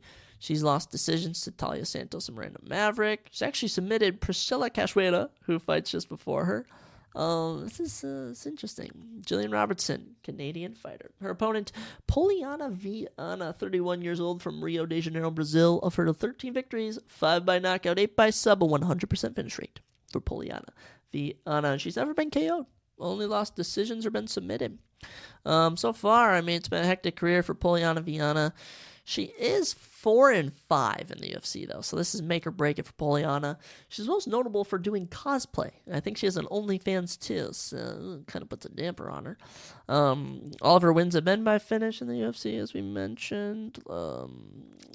She's lost the decision to J.J. Aldrich and Hannah Cyphers. That's embarrassing. Jingyu Frey, she TKO'd in 2022. Lost to Yasmin Lucindo in August of last year in her lone fight. That's tough. That's tough. But Yasmin Lucindo's legit. Jillian Robertson is at home. It appears she takes her time with her submissions. Last 2 submission wins have been in round number 2. You know what? We rarely pick round number 3. I'm going to say Jillian Robertson, round number 3 submission. I'm riding with the Canadians to start off the card. Canada starting off 3-1 on the Zachary Ruger scorecard. And give me a round 3 sub. Give me a round 3 sub for Jillian Robertson. Pretty impressive stuff. I don't know. Jillian has kind of floated in and out of almost being in the rankings. But someone like Michelle Watterson, Karolina Kowalski, Angela Hill in the bottom, it's pretty realistic. She can maybe make one more run. She's only 28. Very crazy. Next one, you do not want to miss this fight. I'm telling you, you do not want to miss this fight. Bantamweight bout between Sergey Sadeh and Ramon the Savage Taveras. This is going to fly under the radar because these are 2 very, very unknown names. These are unknown names, but this is going to be a fight. Let me talk about it. Sergey Sadeh is 10-1. Ramon Taveras 9-2. Average fight time, all right? 2 minutes and 26 seconds for Sergey. 1 minute and 28 for Ramon Taveras. That's crazy. 5'11 to 5'8, 3 inches in height for Sergey Sadeh. 72-inch reach to 72 inches in reach for Sergey Sadeh. Switch stance for Sadeh. Southpaw stance for Ramon Taveras. And by the way, this is a rematch. This is a rematch from Dana White's Contender Series, Season 7, Episode 5. About 2.5 minutes in, Sergey Sadeh dropped Ramon Taveras with a punch, and the ref pulled it off right away. Right as Ramon Taveras fell, the ref pulled Sergey Sadeh off of him, and it was an early stoppage. Okay, so Sadeh gets a contract, joins the UFC, but Dana White was like, you know what? I'm going to give Ramon one more shot. And also on Season 5, on the final episode, Episode 10, he would get a 29-second knockout of Cortavius Ramonius, and the UFC would say, get him in, and let's rematch this fight. And Sergey Sadeh, 27 years young, is from Ontario, Canada. He's the hometown boy. 6 KOs and 2 subs of his 10 career victories.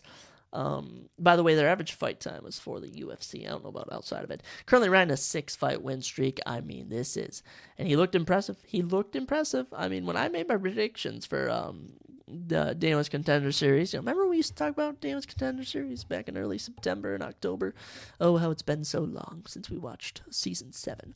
But, I thought he would beat Ramon. He did, but Ramon Taveras, he came out and impressed me. Ramon is 30 years old, from Florida. 5 KOs and 3 subs, so of his 9 victories, 8 by finish. My goodness, this is going to be absolutely fire, and I don't know who to go with. I'm really torn because Sergey did drop Ramon. We forget that. Even though it was an early stoppage, he did drop him and was punching on him, But Ramon followed that up with a 29-second brutal knockout. And he looked impressive. By the way, he looked impressive in that. I already have Canada at 3-1.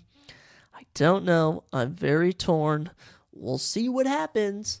But I'm going to go with Ramon Taveras. Something's telling me. Actually, I don't know. I'm torn. Now that I've said his name out loud, I am torn. Sergey Sadeh does have a little bit of reach. Does have the height. He has switched stance against the southpaw. You know what? Screw it. I'm going Sergey Sadeh. We're going Sergey Sadeh. And you know what? We gotta make it. We gotta make this good. So give me... Do I say... we have so many banger fights on this card. We honestly have so many good fights, but guess what? I'm going to say this is fight of the night. My prediction is fight of the night between Sergey Sadeh and Ramon Taveras. I think it goes the distance. I think it's bloody. I think it's intriguing. And I really do believe that this is going to be a banger fight. On the prelims, Sergey Sadeh and Ramon Taveras. Ooh, Taveras. Whatever does he have a nickname? Ramon is Savage. The Savage Taveras. Ooh. Fun one at featherweight next as notable fighters. Charles Air Jourdain takes on Sean the Sniper Woodson. And shout out to Charles Jourdain. He just got put in UFC 5. They put him in the video game, so we'll see if he breaks the curse. Amir Al-Bazzi just pulled out of his fight after being put in the game. Ooh, that's kind of interesting. I don't know. If Yan Chaonin loses to Jung Wei Lee, maybe the curse is real. I don't know. It's pretty fascinating. But, yeah, Charles Jourdain, 15-6-1. Sean Woodson, 10-1-1. 6'2" to 5'9". Sean Woodson has a ridiculous 5 inches in height over Jourdain and a crazy 9 inches in reach. 78-69. Orthodox stands for Sean. Switch stance for Charles Air Jourdain. Charles Jourdain, 28 years old, is from Quebec. He's a Canadian boy. 8 KOs and 5 subs make up his 13 of 15 victories. And, Charles, he's been in the UFC since 2019. So Charles joined when he was just a young little lad. Well, oh my gosh, how old was Charles Jourdain? He was probably like 23, 24 when he joined, lost his UFC debut, then have a crazy fight of the night against Doo Ho Choi in South Korea. I mean, that is a crazy fight. I encourage everyone to watch that. After that, he would lose a controversial split decision to Andre Fili, have a split decision draw against Josh Kolyabo, would get it going against Marcelo Rojo with a round 3 knockout, then get submitted by Julian Erosa, win a decision against Andre Ewell in December 2021, including a crazy Spartan kick to end the fight. Leonardo Venata, he would then beat in 2 minutes and 32 seconds with a guillotine choke. I remember that because Leonardo Venata's pants fell down. Then he had a rough 2022 following that win over Lando. He would lose a majority decision to Shane Burgos in a fight he almost tripled his significant strikes in, and then would lose a very close unanimous decision to Nathaniel Wood. But 2023 was Jourdain's year, went 2-0, beat Kron Gracie, who had an approach of literally just laying on the mat, trying to get him to do jiu-jitsu, and Charles just boxed him from distance, and then submitted Ricardo Ramos in 3 minutes and 12 seconds with a guillotine choke September 3rd, 23rd that was, at UFC Fight Night, Fiziev versus Gamrot, to earn himself a performance bonus. So Charles Jourdain, he's the hometown boy, or home country, if we will. Sean Woodson, on a little 4-fight unbeaten streak, joined the UFC in 2019, but he actually came from Season 3 of Damon's Contender Series, where he finished Terrence McKinney with a flying knee. Very interesting. He would beat Kyle Bochniak, who I believe is also Canadian, in his UFC debut. And then, oddly enough, exact same as Charles Jourdain, he would get submitted by Julian Erosa, which is actually his only ever career loss. That is pretty fascinating. Following that up, he'd win a split decision over Yusuf Zalal, then TKO Colin Anglin in round number 1. 2022 had a split decision draw, and in his lone fight in 2023 on August, he beat Denis Bazukja using his takedowns. You know what? I have a good feeling this fight's going to be competitive, but I do enjoy watching Charles Jourdain fight, so I'm going to give Charles this, not because he's Canadian, just because I think he's better. I think all height and reach aside, Charles can use his abilities to win this. I'm saying unanimous decision. I see this going the distance, but I do see Jourdain coming out on top in the end. Good stuff. Charles Jourdain, but it won't be easy. Sean Woodson's legit. Sean Woodson's a sniper. Won't be the easiest win for you, Jourdain, but we'll see. And now we reach our final prelim of the night. And boy, it's a good one. It is an absolute good one. Brad Superman Katsona takes on Garrett Armfield. Brad Katsona, 2-time winner of the Ultimate Fighter. Absolutely stud of a man. Absolute stud. He wears glasses. He looks like a nerd, but he's not. He can fight. 15-2 record for Brad. 9-3 record for Garrett. Both are 5'6". 70-inch reach to 64 in favor of Garrett, 6 inches. Both fighters have an orthodox stance.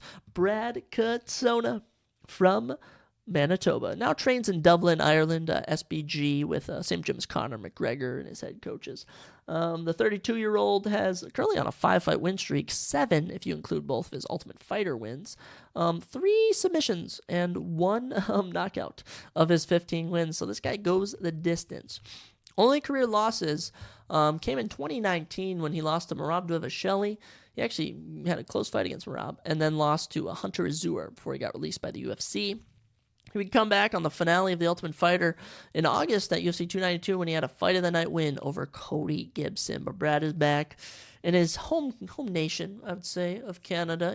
He floats between Ireland and Canada.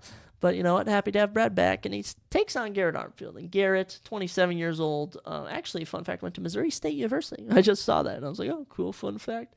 27 years old from Florida, 6 KOs and 2 subs of his 9 victories, so 8 of 9 finishes. His UFC debut in July of 2022, he would unfortunately get David Onama, who would submit him in round number 2. Following that up in August in 2023, August of this past year at UFC Singapore, he would knock out Toshiyami Kazama in round number 1. So Garrett's got a little momentum coming in. Pretty good stuff. And, the one thing I'll say about Brad, one thing I'll say about Brad is it's hard to pick a finish with Brad Katona. It really is. He's just not known as a guy. But Garrett Armfield, he's not known as a guy getting finishes, but Garrett Armfield gives me the vibe of someone who's going to get finished. He really does give off that vibe of, I feel like I'm going to get finished. So I'm picking Brad Katona. Brad Katona is one of my favorite picks of the card. Garrett Armfield winning would be a huge, huge upset, I think, even betting-wise. So I'll just have to decide right now, actually, do I think Brad gets a finish? He's only finished 4 of his freaking 15 fights or whatever. 15 wins, right? Brad has 15 wins. Only finished 4 of them. I don't think he's gotten a finish since 2017, maybe. So I'd like to be risky, though. I do like to be risky. Do we say Brad Katona gets a submission? I'm going to say so. I'm going to say Brad Katona round 2 submission. Just how David Onama did it. Round 2 submission for Brad Katona. So, prelim predictions are complete. Give me Jimmy Flick, round 1 submission. Jasmine Jasser-Davis, unanimous decision. Johan Lainesse, round 1 TKO. Jillian Robertson, round 3 submission. We'll say armbar, why not? Sergey Sade over Ron Tavares in a fight of the night. I don't know if it goes the distance. I don't know if it's 1 round, 2 round, or 3 round finish, but this is going to be fight of the night. Charles Jourdain over Sean Woodson by unanimous or split decision. And then Brad Katona, round 2 submission. As of right now, I gave 6 of the 7 Canadian fighters on the prelims a win. Oh, man, that's so risky. I don't know. I don't know how that's going to go. And I think I predicted almost all red corner wins. We'll see what happens. I'm a little biased when it comes to certain fighters in their home country. Because the United States doesn't really count personally because there's just so many fighters from the United States. 5 fights remain. These are the ones that matter. These go in our official record book of predictions. Okay, so we got to be pretty spot on with how we do this. Y'all ready? Let's get our main card kicked off for UFC 297 with a featherweight bout. And finally we get ranked first. First off, this should not be the main card. All right. But by the way, this fight has more stakes than one's bantamweight championship bout. Okay. People care more about this. All right. We got number 9 ranked Movsar Evloev and number 4 ranked Arnold Allen in the men's featherweight division. The winner will be ranked number 4, potentially even number 3. Absolutely crazy stakes in this one as Arnold Almighty Allen takes on the undefeated Russian fighter Movsar Evloev. Arnold Allen, 19-2 record. Movsar Evloev, 17-0. 1 inch height advantage for Arnold Allen, 5'8" to 5'7". 2 inch reach advantage for Movsar Evloev, 72 to 70. A southpaw stance for Arnold with the left hand and an orthodox stance with the right for Movsar Evloev. This is a fun one. Arnold Allen, the 29-year-old, is from England. Of his 19 victories, 7 by knockout, 4 by sub, and his only 2 losses have been by decision. Most recently was the one in April of 2023 where he lost to Max Holloway by unanimous decision, but did come in swinging towards the end. And by the way, on the official scorecards, he won 1 round, easily won 1 round, and actually won 2 on 1 judge's scorecard. How about that? Arnold Allen at one point was on an incredible run. I mean, he was 1, 2, 3, 4, 5, 6, 7, 8. He was on a 10-fight win streak in the UFC with 3 finishes. He had a round 1 knockout of Dan Hooker. Unfortunately, a round 2 injury win over Calvin Kattar. Beat Sadiq Youssef. I mean, he's been in the UFC a long time. And, Arnold, it's tough to say where he goes from here. But a win over the undefeated Movsar Evloev would definitely skyrocket him to another top matchup. And, I mean, it's not even like Max dominated him. All right, it was just Max casually outstriking him. Arnold wasn't even that bloody. I don't even remember if maybe had some swelling or something. But honestly, he didn't do too bad.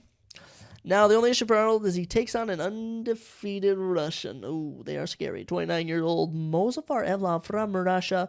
3 KOs and 4 subs of his 17 victories. So he has 10 decisions. He's a decision machine. Actually trains on American Top Team. Notable Jim, Jorge Masvidal, freaking Dustin Poirier, a lot of notable guys train there. And Movsar Evloev debuted in 2019. Unanimous decision win. 2019 again, unanimous decision win. 2020, unanimous decision win. 2021, split decision win. 2021, unanimous decision win. 2022, finally had a notable name in Dan Ige. 9 takedowns. All right, he's took him down, yeah. But his most notable fight, May of 2023, he took on Diego Lopez on short notice. Had a fight of the night against Diego. Looked impressive. The striking was shaky. I will say, when we look at this matchup, Arnold Allen has a significant advantage in striking. Movsar has a significant advantage in grappling. One thing I'll point out, though, is that this is pretty crazy. In his UFC career, Movsar Evloev has landed 33 takedowns. Okay, 33 takedowns, and he's only been outstriked once. That was against Enrique Barzola in 2019, so nothing to say about that.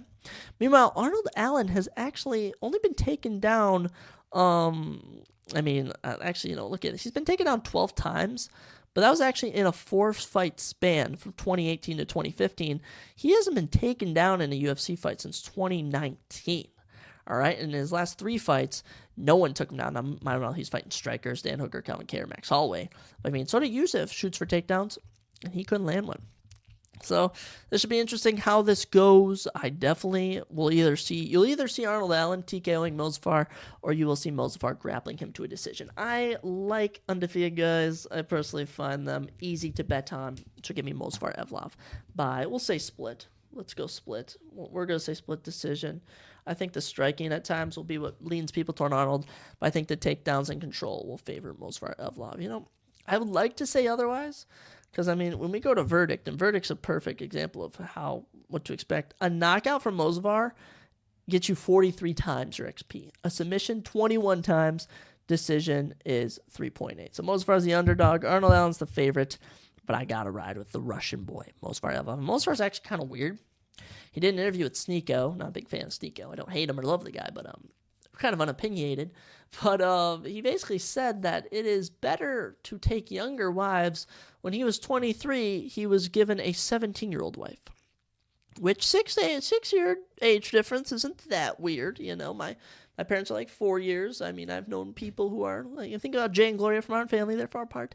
But when they're 17, when you're 23, it's kind of weird. When after you were 23 and 29, different story. Even 21 and 28, different. But it's just kind of weird. It was kind of weird most far. But then again, I took anthropology, and it's a different culture. It's a different culture in Russia, a different culture in that part of the world. I'm not gonna try to defend what Mozafar said, but I'll just give it a different side to it. I don't know. Mozafar, if you lose, that will age pretty hilariously. And if you win, could come back to bite you. Checking in next in the middleweight division, we have Chris Curtis. Actually, Chris, isn't his nickname Action Man? Isn't it Chris Action Man Curtis? Yes, Chris Action Man Curtis takes on Mark Andre Powerbar Barriute. Wow, what a wacky name there. Is Chris Curtis still ranked? He is currently ranked number 14. Chris Curtis is currently ranked number 14 at middleweight. Chris Curtis, 30-10 with 1 no contest. This dude's a legend. He's been around the block a while. Marc-Andre Barriute, 16-6 with a no contest. 6'1" to 5'10" in favor of Marc-Andre Barriute. He's got a little 3-inch height advantage. 1-inch reach advantage for Chris, 75 to 74. Both fighters fight orthodoxly. Chris Curtis, of course, your number 14 ranked middleweight in the world. The 36-year-old was born in Ohio, but now lives and trains in Las Vegas at Extreme Couture. Him and Sean Strickland are boys, by the way. So Extreme Couture looking to go 2-0 on the night with their boys. Chris Curtis, 15 KOs and 3 submissions of his 30 victories. Big knockout guy. Came into the UFC in 2021, but he actually had won on Dana White's Contender Series. In 2018, got a round 3 knockout of Sean Lally, but did not get the call, did not come into the UFC. Takes a fight against Phil Hawes on short notice, and at the time, this was impressive. Before we knew that Phil Hawes had no chin, he knocked out Phil Hawes in round number 1. Following that up, another short notice fight, he beat Brendan Allen in round number 2 with a performance of the night TKO, which has aged incredibly, and Brendan Allen is now a top 10 guy. And following that, he would stuff 21 takedowns from Adolfo Vieira to a unanimous decision win. In July 22, he unfortunately lost to Jack Hermanson in a very terrible fight. So boring, just struck each other the whole time. But then following that, he would knock out Joaquin Buckley in round number 2 at UFC 282 on December 2022. 2023 did not go so kindly to Chris Curtis. Lost the fight of the night to Kelvin Gastelum in April, and then had a no contest head clash loss to Nasruddin Imavov in 2023. But he was losing that fight, so kind of worked out in his favor. The Action Man returns to take on not fellow Canadian, but Canadian Marc-Andre Powerbar Barriute. I don't like the Powerbar nickname. Marc-Andre Barriute. The 33-year-old is from Quebec, but he actually trains in Florida. 10 KOs and 1 sub, so he's 11 of 16 finishes. 11 of his wins are by finish of his 16 in total. I kind of said that weirdly. I'm surprised Marc-Andre Barriault is even still in the UFC. You know, from 2019 to 2020, he did not win 4 straight fights, all right? Makes his debut in May of 2019, loses a decision to Andrew Sanchez. Then July 2019, loses a decision to Krzysztof Joko. Then December 2019, loses a decision to Jung Young Park. Then finally gets a win over Oscar Pichota in June of 2020, and it's overturned due to a positive drug test. Following that up, though, would beat Abu Azatir by finish, win a unanimous decision over Dolce Chambula. In February of 2022, I did witness one of the craziest KOs when Chidi and Chukani TKO'd him in 16 seconds, dropped him with a punch, and just laid into him. Mark would follow that up with an April 2022 submission win in round number 1 over Jordan Wright. Then in September 2022, would get finished by Anthony Hernandez, but 2023 went perfectly for him. A round 2 knockout of Julian Marquez in March, and in his home nation of Canada would be Eric Anders in a fight of the night. Unanimous decision. Look, Marc-Andre Barriault, he's risky, he takes risk, and you do not take risks against the action man. Chris Curtis, desperately in need of a win. He likes to do highlight reel KOs. Give me Chris Curtis, round 2 knockout. Give me him. Give it to me. Round 2 knockout for Chris Curtis. I can't give all the Canadian boys wins. Chris Curtis, you know, I have good faith in him. I have good faith in Chris Curtis. I think he actually like a knockout. You know, not just a little TKO. I think he hits him hard and Mark falls and it's, oh my gosh, he's out. But yeah. Very, very interesting stuff. And with a win like this, Chris could start looking up in the rankings for once instead of having to fight Nasruddin Imavov and Calvin Gastelum. So yeah, fun stuff there. Third fight of the evening, you are witnessing a rising star making his big statement. Mike Mallet takes on Neil Magny. Oh my goodness, this is going to be a fun one indeed. Neil, the Haitian sensation Magny, and Mike Proper Mallet. Mike Mallet was actually added to the game with Charles Jourdain in the most recent UFC EA Sports 5 update. Neil Magny, 28-12 record. Mike Mallet, 10-1-1. His only loss, actually, is to Hakeem Dawodo. 6'3 to 6'1", 2 inches in height for Neil, and 7 inches in reach for Neil, 80 to 73. Both fighters fight orthodoxly. Neil Magny, actually, is currently ranked number 13 in the welterweight division. Been at this a long time, ladies and gentlemen. Neil Magny's been at it since 2013 in the UFC. The 36-year-old is from Illinois. Trains at Elevation Fight Team, same gym as Curtis Blades, Corey Sandhagen, Miranda Maverick. A lot of notable UFC fighters fight there. He has 7 KOs and 4 subs of his 28 victories, so he goes to a lot of decisions. I mean, been in the UFC for so long. Holds wins over Tim Means. Losses to Damian Maia, win over Kelvin Gastelum, win over Hector Lombard, win over Johnny Hendricks, lost to Rafael dos Anjos, win over Carlos Condit, was knocked out cold by Santiago Ponzinibbio, wins over Li Jingliang, Robbie Lawler, lost to Michael Chiesa, wins over Jeff Neal, Max Griffin, losses to Shavkat, wins over Daniel Rodriguez. In 2023, an interesting year. Would lose to Gilbert Burns by armbar in round number 1, or arm triangle. Then would have a boring fight and would lose he should not have won a split decision over Phil Rowe in June of 2023. Then in August, Ian Gary would absolutely destroy him. So he's an ultimate gatekeeper. Ian Gary passed him. Up next to try and break into the top 15 is the surging Canadian prospect, the 32-year-old from Quebec, Mike Proper Mallet. Actually trains American top team as well, the Sacramento one. 4 KOs and 6 subs give him a 100% finish rate, and he's currently on a 6-fight win streak. Actually joined UFC in 2022 after winning on Season 5 of Dana White's Contender Series to get a 39-second guillotine choke. He would then knock out Mickey Gall in April of 2022 in 3 minutes and 41 seconds. 2023 couldn't have gone any better. Submits Johan Lainesse in round number 1, earning himself a performance bonus. And then, just like Marc-Andre Barriault, and just like, who else fought in Canada? Charles Jourdain? I believe so. But Mike Mallet fought in Canada, UFC 289 last June. Had a round 2 guillotine choke of Adam Fugit, dominate him on the feet, dominate him on the ground. Mike Mallet is here to play. And I will say, this is an interesting fight. I like to point this out because Neil Magny just doesn't get finished that often, you know? It's really special occasions. Last time Neil was finished was against Gilbert Burns. Before that, Shavkat Rakhmonov, both by submission. And before that, it was 2018 he was getting knocked out. So it's been a while since Neil's gotten finished, you know, like often, you know. But the thing is Mike Mallet is on a 100% finish streak.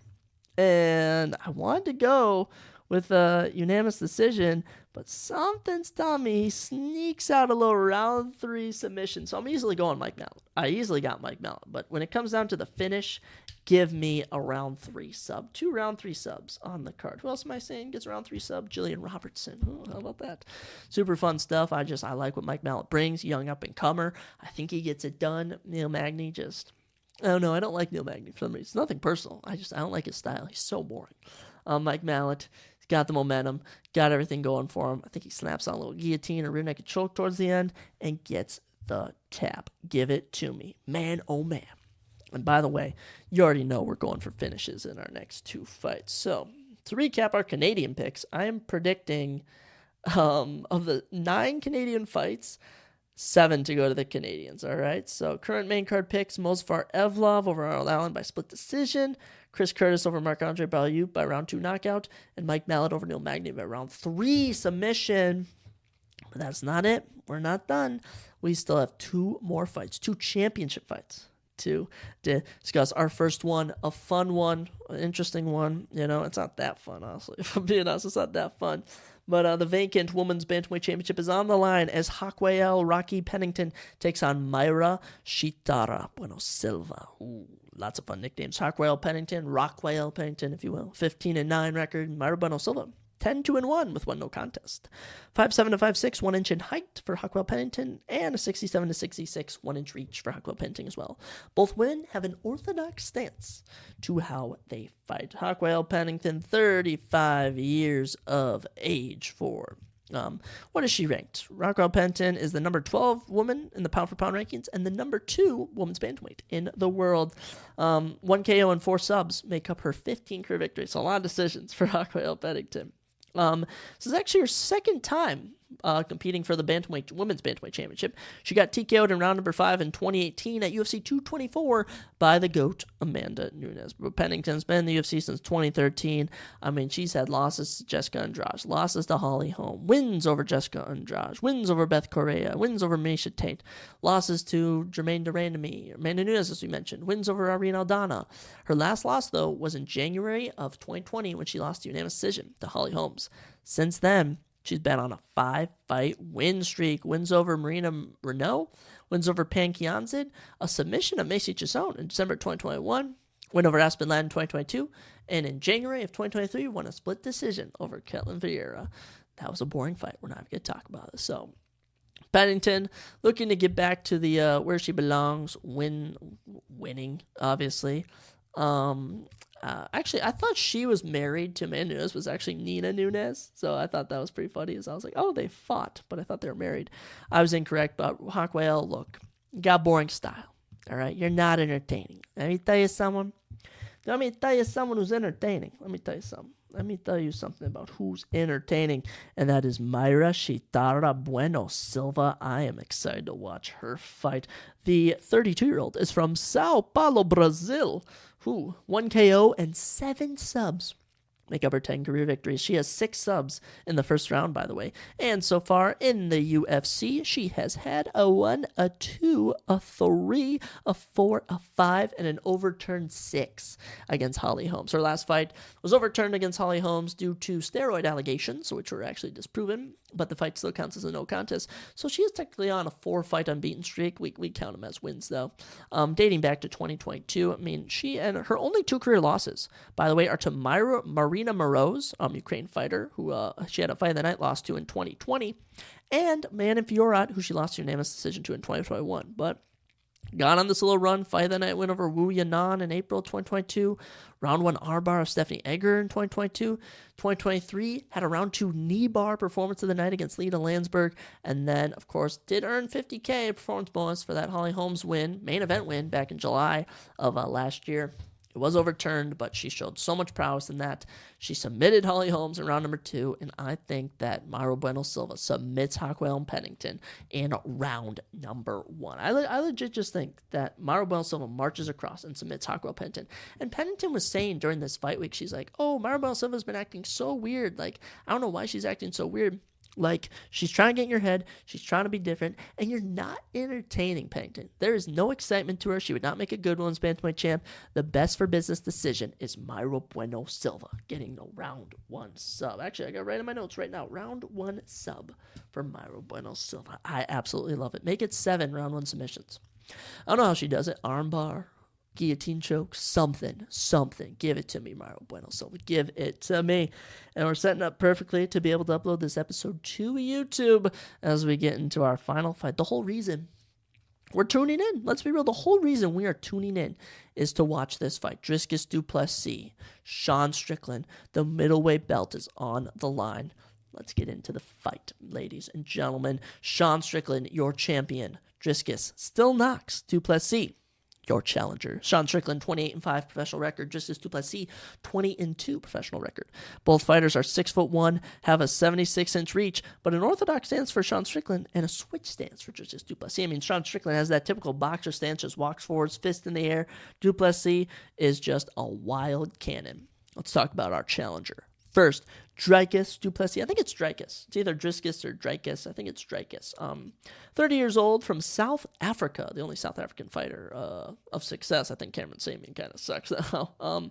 Of his 20 victories, absolutely insane. 9 KOs and 10 submissions.